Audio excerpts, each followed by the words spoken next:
Halo, nama saya Muhammad Andika Panji.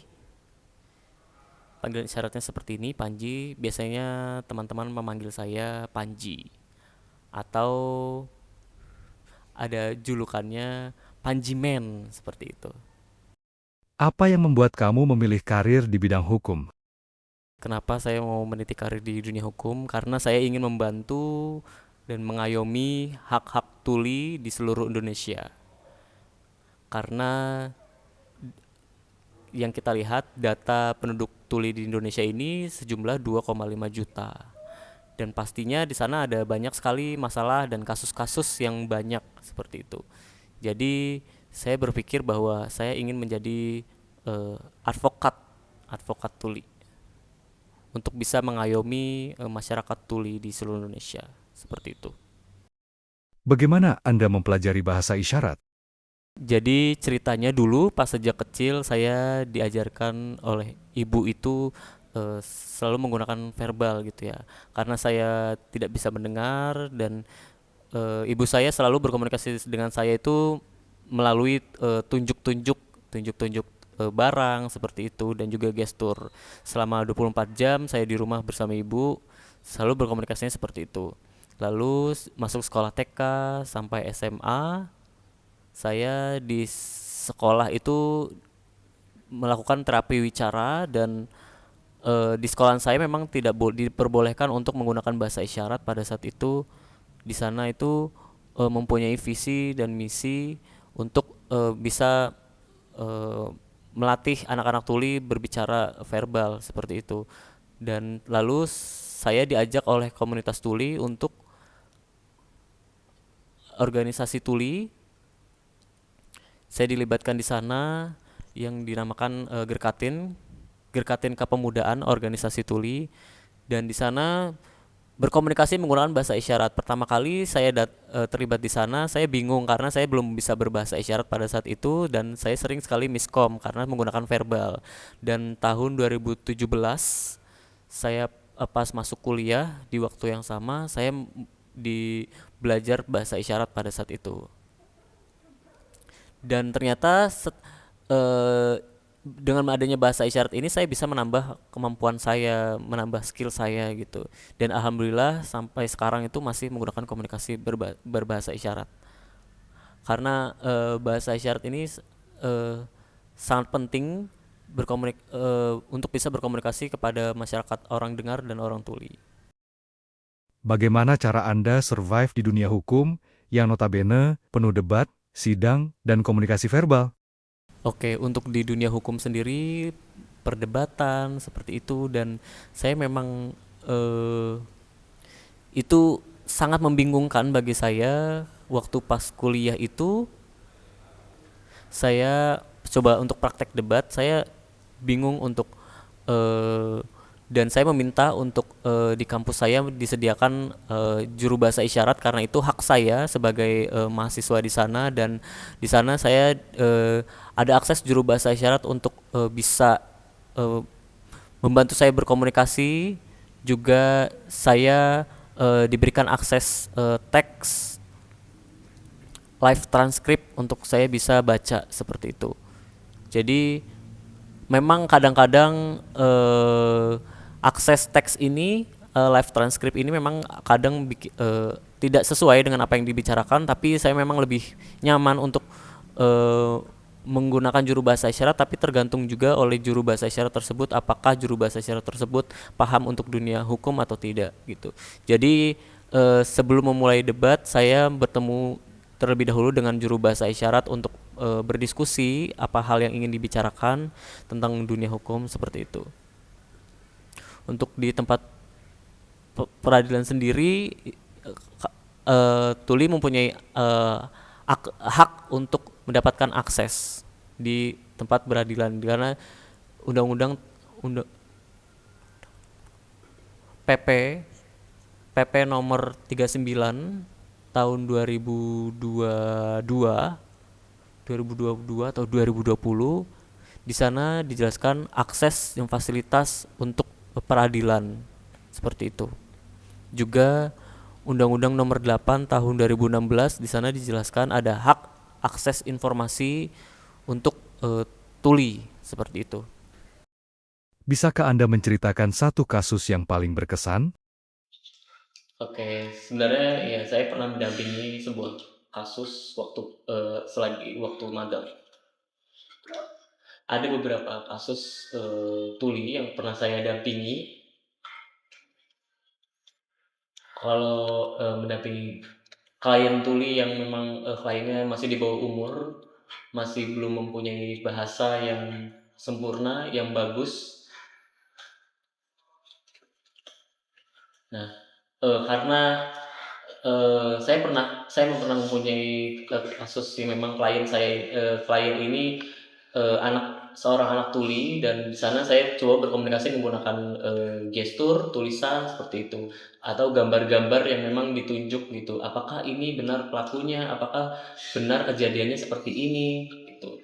Dan itu memang agak sulit, dan saya tetap berusaha untuk bagaimana caranya supaya klien saya ini bisa paham gitu. Juga untuk biasanya saya jika mendampingi atau dampingi klien itu berkomunikasi menggunakan bahasa isyarat.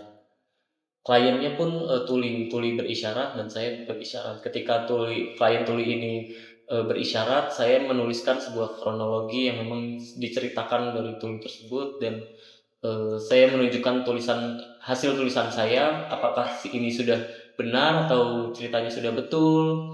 Karena dari latar belakang tuli di setiap tuli itu punya latar belakang yang bervariasi. Ada yang memang bisa menulis bahasa Indonesia, ada yang bisa membaca bahasa, ya ada yang belum bisa membaca dan menulis bahasa Indonesia. Jadi di sini saya membantu untuk menuliskannya ke kronologi.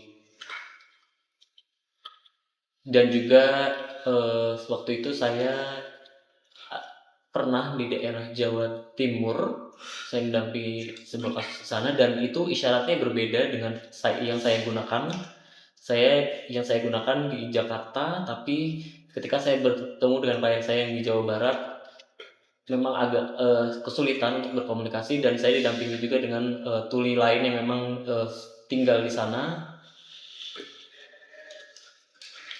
Lalu saya juga pernah berkunjung ke Jawa Barat, isyaratnya berbeda lagi, dan saya berusaha untuk menyesuaikan isyarat yang saya gunakan dengan klien, dan saya berusaha untuk menuliskan kronologinya, juga didampingi dengan tuli yang berada di daerah tersebut untuk apakah kasusnya, kronologi tulisan kasus yang saya tulis ini benar atau tidak, seperti itu. Jadi di Indonesia sendiri mempunyai bahasa isyarat yang bervariasi gitu. Dan saya menuliskan kronologinya sesuai dengan apa yang diceritakan. Pernahkah Anda menghadapi diskriminasi atau ketidaktahuan dari rekan sesama praktisi hukum? Sebenarnya ya banyak sekali pengalaman secara umum itu saya pernah didiskriminasi, dan juga pernah sama teman juga didiskriminasi. Saya pernah juga ditolak di berbagai universitas yang dimana saya mendaftar untuk masuk menjadi mahasiswa jurusan hukum, tapi ditolak karena ketulian saya dianggap rendah. Kenapa kok tuli masuk ke jurusan hukum, dan seperti itu. Juga di kelas saya pun juga teman-teman saya ada yang menertawakan, menganggap rendah saya seperti itu. Tapi saya tetap berusaha untuk menunjukkan yang terbaik. Saya membuktikannya dengan hal yang positif. Lalu ketika mendaftar magang juga sama saja. Sebenarnya sama-sama jurusan hukum ya, maksudnya hubungannya dengan hukum gitu. Tapi ada diskriminasi di mana ya memang saya tidak diterima di kantor magang gitu, dan ada alasan lain juga kenapa tidak bisa diterima gitu. Jadi ya memang saya tetap berusaha untuk mencari yang memang perusahaan tersebut bisa menerima tuli untuk magang, karena dari saya sendiri saya membutuhkan ilmu, dari perusahaan membutuhkan sebuah kasus di mana kami saling bertukar manfaat gitu. Saya juga pernah bekerja di suatu perusahaan yang dimana saya hanya disuruh menjadi tukang fotokopi, mengantar dokumen-dokumen gitu. Dan sebenarnya saya ingin di perusahaan tersebut mendapatkan ilmu tentang hukum, tapi saya tidak mendapatkannya, malah disuruh untuk menjadi tukang fotokopi dan mengantarkan dokumen. Seperti itu. Juga eh, saya ingin mempelajari praktek-praktek hukum itu seperti apa supaya eh, ketika saya sudah disumpah saya bisa langsung mempraktekkannya sendiri. Dan alhamdulillah saya mendapatkan ilmu-ilmu yang sangat bermanfaat, ilmu-ilmu baru yang ingin saya praktekkan nanti ketika saya sudah menjadi advokat, disumpah menjadi advokat seperti itu. Ada yang ingin kamu sampaikan ke rekan-rekan disabilitas yang masih takut bermimpi? Oke, pesan untuk teman-teman disabilitas atau khususnya teman-teman tuli di seluruh Indonesia, jangan takut. Kita harus mencoba dulu. Ketika ada hambatan, kita harus coba lagi sampai kita berhasil. Seperti kita menaik sepeda gitu ya. Pertama kali naik sepeda pasti ada jatuh, tapi kita harus bangkit lagi untuk mengayuh sepeda tersebut. Untuk proses belajar pasti sulit ya. Contohnya kita belajar matematika 1 tambah 1 sama dengan 2 awalnya sulit, tapi lama-kelamaan ketika dipelajari memang pasti akan bisa gitu dan hasilnya pasti ada. Kalau benar-benar dari niat dari hati untuk belajar dan mencapai tujuan itu pasti akan berhasil. Sama seperti pakai baju, pakai celana, pakai sepatu, ada bucket listnya, checklist gitu. Kita harus punya moto, just do it dalam bahasa Inggris. Dan kalau dalam bahasa Indonesia, lakukanlah seperti itu. Ayo lakukanlah. Kalau gagal, kita harus coba lagi, belajar lagi, jangan sampai menyerah sampai apa yang kita inginkan itu tercapai seperti itu. Dan saya harap teman-teman disabilitas bisa kuat menjalaninya dan jalani proses yang ada seperti itu. Terima kasih. Karena ini nyata.